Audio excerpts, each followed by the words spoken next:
Matt, thanks for coming in. We really appreciate you taking the time to come all the way to Kansas City to talk with us. As a really good retailer of ours, we understand that you've got a lot of things going on right now, especially this time of the year. But one of the things we wanted to talk to you about is your success with Embellsh Your Story. You have been a retailer of Embellsh Your Story for well over 7 years, longer than we've had the product.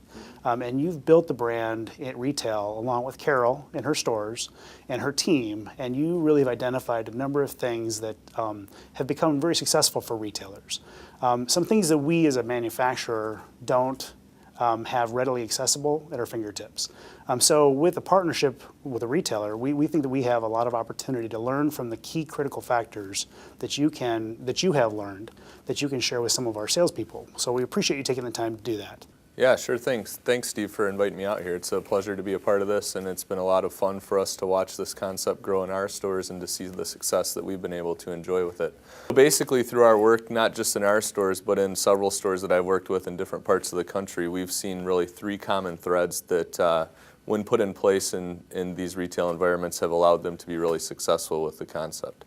Those 3 things being merchandising, showing it in a way that speaks to the customer, the product assortment, having the right product and depth in those things, and then finally the sales approach, being active and approaching the customer and engaging them in the concept has really allowed us to be very successful with it in many of the stores that I've worked with.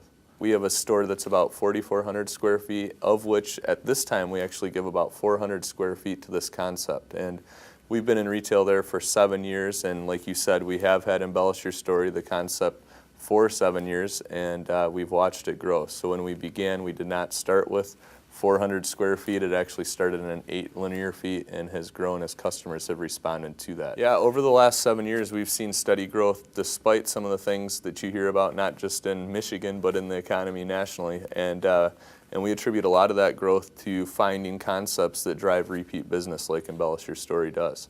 So not just has our store sales grown, but we've also watched this concept grow continually at a clip of about 20% per year. I appreciate this opportunity because I think that we've kind of gone through some of that learning curve that perhaps some of your retailers are in right now. So hopefully through our conversation today, we can talk about a few of those things and maybe speed up that learning curve for some of your retailers. But certainly to start with, merchandising is critical. As you know, Embellsh Your Story is a huge, assortment of product.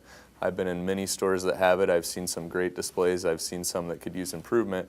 What we've really learned to be successful and drive the concept as we want to present it is using it as it revolves around photos to celebrate life's occasions. So there's a huge focus on having display boards that use high quality photos and that are themed appropriately with the sets of Embellsh Your Story that make sense to the customer so they can envision how they could use it in their homes. One of the biggest mistakes I think I've seen in a lot of accounts is that they just want to treat it as all open stock, almost refrigerator magnets. The customer is really not inspired of how they can use that in their own home, but when we show it in terms of like a scrapbooking or memory board look, it speaks to the customer and how they can use it in their life. So showing those display boards is a critical part of it. In addition to that, we've also found it to be very helpful to give the customers a space to create. As we've learned about this concept over the last 7 years, I would say it was about like 2 or 3 years ago, we had this aha moment where, I don't know if it was at lunchtime or whatever, I was on the sales floor up in our Embellsh Your Story area and I was watching customers shop and always trying to learn about how we could improve the area. And here I'm looking at this lady and she's down in her high heels on her lunch break and she's on the floor with her board spread out and her magnets around it, and she was trying to put together this purchase where she was going to come up and spend, $50, $60, $70, and she was doing it on the floor. So a couple of years ago, we moved into giving our customers the space to create. So whether it's a small table, some of the hallmarks that I've worked in have used a 4-foot by 20-inch table positioned against the wall, or some of the stores have used larger glass top tables. There's one from IKEA that I think you've used in your showrooms. Something that gives the customer a place to create and make their board, makes it comfortable for them, eliminates people walking behind them. And then what we found to be a secondary benefit to having this actual workstation is that not only does it give our one customer a place to create, but when we're busy, it becomes a hub where multiple customers are engaging with one another. The number one thing I'd like retailers to know and understand about Embellsh Your Story is that you don't necessarily have to give it 400 square feet to be successful. I think we've talked a lot about how much space do you need.